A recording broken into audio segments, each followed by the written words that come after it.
Hello friends, जय श्री श्याम। आज की जो हमारी क्लास रहेगी बायोलॉजी में जो हमारा टॉपिक पिछली क्लास में हुआ था विटामिन, उसी का ये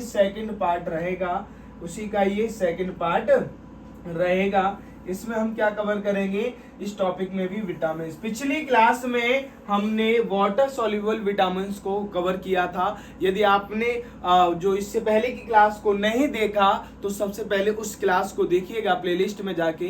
जो विटामिन का जो फर्स्ट जो सीरीज है उसको, उसके बाद हम इसे कवर करेंगे। जैसा कि मालूम है ये दोनों ही मीडियम में हम लेके चल रहे हैं, हिंदी और इंग्लिश। यदि अभी तक आपने पॉलिटी सीरीज को नहीं देखा, यदि अभी तक आपने स्टैटिक सीरीज को नहीं देखा तो आप प्लेलिस्ट में जाकर उनको देख सकते हैं, क्योंकि समय बहुत कम बचा है, एग्जाम आपके नजदीक है। और कोशिश करना, कोई भी यदि आप वीडियो देख रहे हो थोड़ा उसे स्पीड बढ़ा देना, क्योंकि उसमें नॉर्मल 2x करके एक बार देखना। यदि थोड़ा समझ में नहीं आता तो उसे 1.75x में आप जरूर देखिएगा, जिससे आपका समय बचेगा। आपको अपने समय का सदुपयोग करना है और इसे इसी तरह से व्यर्थ नहीं करना है। तो कोशिश करें कम समय में ज्यादा चीजों को आपका कवर हो सके, यही हमारा उद्देश्य है। बिना विलंब किए हुए इस क्लास को हम आगे बढ़ाते हैं। जैसा कि आपको बताया गया, ये सेकंड पार्ट है विटामिन का। हमने पहले आपको बताया था कि जो विटामिन हैं वो कितने प्रकार के होते हैं। There are 2 types, fat soluble vitamin, ठीक है। यहां से क्वेश्चन बहुत बार बनता है। और एक होगा आपका water soluble vitamin.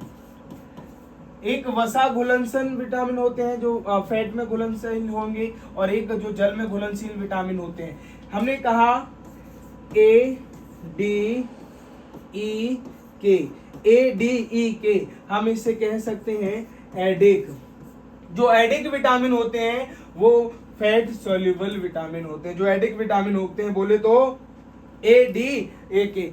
Which vitamin known as a fat soluble vitamin, option दिए हो तो आपका आंसर क्या होगा, ADEK। या फिर 1 by 1 पूछा हो, D is a water soluble और fat soluble, then answer will be fat soluble. D किस तरह का है, ई कैसा होगा, फैट सोल्यूबल होगा, ई कैसा होगा, फैट सोल्यूबल होगा। A is a water soluble vitamin और फैट सोल्यूबल, तो आपका आंसर होगा फैट सोल्यूबल विटामिन, क्योंकि जैसे जैसे दिखेगा एडेक EDEK is a fat soluble vitamin. Water soluble हमने पिछली क्लास में भी किए थे, यानी कि जो बी कॉम्प्लेक्स जो विटामिन हैं, या फिर एंड सी इज आपसे पूछा जाए C is then answer will be water soluble vitamin. B complex बोले तो जैसे B1, B2, B3, B4, B5 या B12 जो भी है, ये किस तरह के विटामिन है, then answer will be water soluble. ADEK दिख जाएगा fat soluble. Next, fat soluble vitamin, वसा में घुलनशील विटामिन हिंदी में हम इसे कहते हैं। तो हमें पता है ADEK। पिछली क्लास में जैसा कि हमने चर्चा किया था कि जो विटामिन से संबंधित जो एग्जामिनर प्रश्न पूछेगा वो किस प्रकार हो सकते हैं, ये तो हमारे जहन में होना चाहिए, ये हमारे दिमाग में होना चाहिए। हम एग्जामिनर के माइंड को जो है रीड करेंगे, या तो 2 प्रकार से कर सकते हैं। या तो आपको क्या होना चाहिए, मान लीजिए आपने प्रीवियस ईयर पढ़े हुए, या आप मान लीजिए वहां पर साइकेट्रिस्ट है, तो साइकेट्रिस्ट बनने से अच्छा है कि आप प्रीवियस ईयर को सॉल्व कर लो, ठीक है। उसके बाद आप एग्जामिनर के माइंड को पढ़ सकते हैं, और जिस दिन आपने एग्जामिनर के माइंड को पढ़ लिया, आप समझो एग्जाम क्रैक कर दिया। वो पॉसिबल होगा कि ज्यादा से ज्यादा प्रीवियस ईयर को आप ठोकेंगे। आपको मालूम होगा कि एग्जामिनर किस प्रकार के प्रश्न पूछा जा रहा है। यहां पर आपको पता है जो फैट सोल्यूबल विटामिन है वो है ADEK। और मैंने आपको बताया था पूर्व की क्लास में कि यदि विटामिन को कमांड करना है तो उनके नेम, और भी क्या नेम है, ठीक है। डेफिशिएंसी की वजह से, कमी की वजह से कौन सा डिसीज होगा, या फिर हम बात करें कि भैया ये किस तरह के विटामिन होते हैं। फॉर एग्जाम्पल विटामिन ए को हम किस नाम से और जानते हैं? जब हम विटामिन ए की बात करते हैं, विटामिन ए, तो जैसे ही विटामिन ए का नाम आएगा हम इसे रेटिनॉल विटामिन के नाम से भी जानते हैं, रेटिनॉल। हम इसे एंटी इन्फेक्शन विटामिन के नाम से भी जानते हैं, एंटी इन्फेक्शन। बहुत बार पूछा गया है which vitamin known as anti infection vitamin, answer will be vitamin A. Which vitamin known as retinol vitamin, answer will be A. Which vitamin known as immune system, immune, किसी vitamin को जो है immune system के नाम से जाना जाता है या इम्यूनो हेल्थ सिस्टम के नाम से जाना जाता है, then answer will be vitamin A. Vitamin A has multiple function, it is important for growth and development for the maintenance of the immune system, यानी इम्यूनी सिस्टम को मेंटेनेंस रखने के लिए बहुत ही महत्वपूर्ण होता है, और साथ ही साथ गुड विजन के लिए, यानी कि साथ ही साथ जो अच्छी दृष्टि के लिए, हमें अच्छी दृष्टि रखनी है तो सबसे ज्यादा किस विटामिन का सेवन करना होगा? विटामिन ए का सेवन करना होगा। ये इम्यूनी सिस्टम भी कहा जाता है, इसे एंटी इन्फेक्शन भी कहा जाता है। इस तरह से जो प्रश्न आपसे पूछे जाए, कहीं पर भी पूछा जाए, आप बता सकते हो। अब बात है कि इस विटामिन की वजह से कौन सा डेफिशिएंसी होगा, तो वो आपको मालूम होना चाहिए, ठीक है। Next, deficiency of vitamin A. Vitamin ए की कमी की वजह से आपको जो बीमारी है नाइट ब्लाइंडनेस, ठीक है, विटामिन ए की कमी से होता है रतौंधी, हम इसे रतौंधी कहते हैं हिंदी में। रतौंधी जो है किस विटामिन की कमी से होता है? तो आपने कहा सर विटामिन ए। दूसरा है जेरोफ्थाल्मिया, जेरोफ्थाल्मिया ये बहुत ही महत्वपूर्ण डिसीज है, और ये सीजीएल में कई बार पूछा गया, सीपीओ में कई बार पूछा गया है।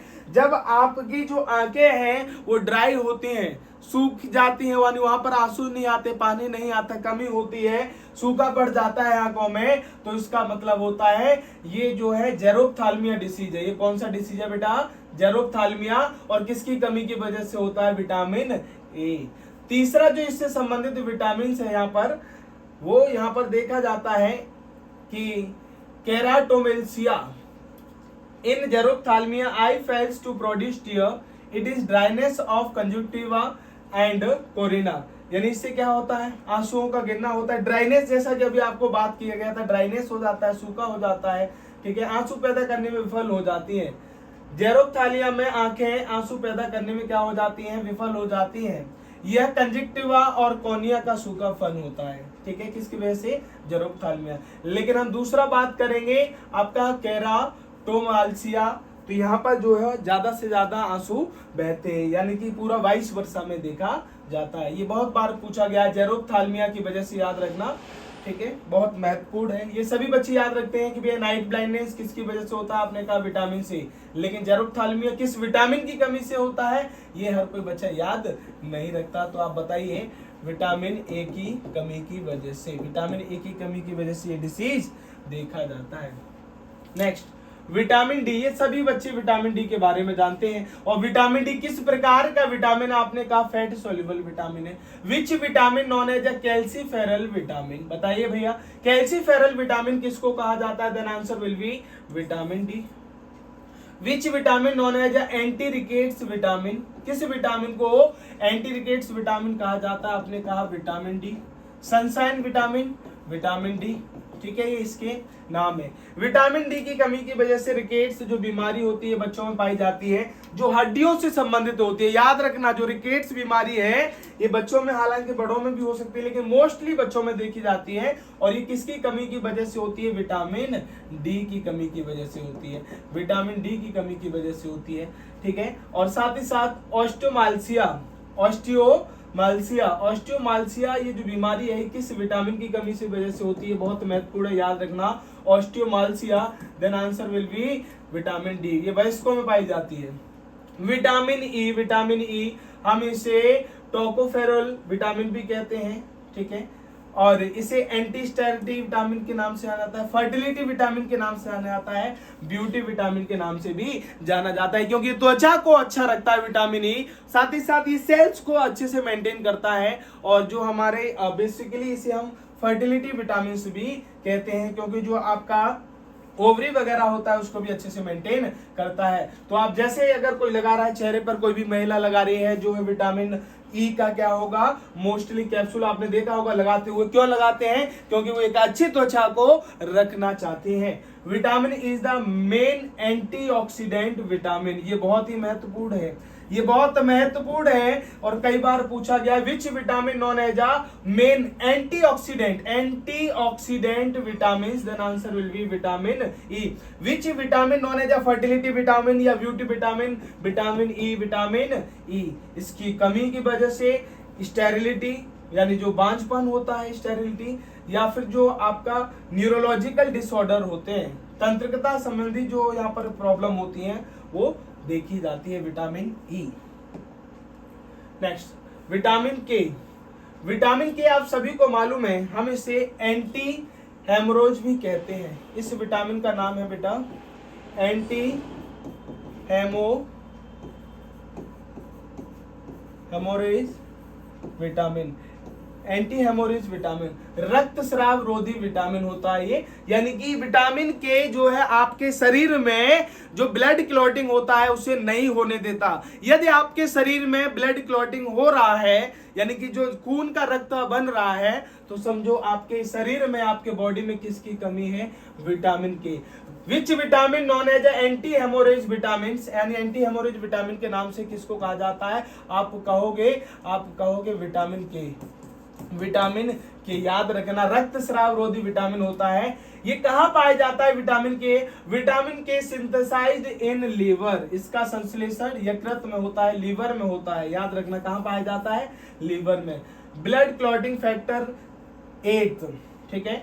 डेफिशिएंसी कॉजेज, यदि इस विटामिन की कमी हो जाती है, अभी हमने आपसे बात की, हेमोरेज होगा, कमी से रक्त स्राव होता है, ब्लड क्लॉटिंग होता है। क्या होता है? Blood clotting.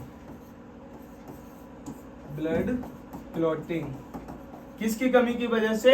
आपका कहोगे विटामिन के। विटामिन के। नेक्स्ट,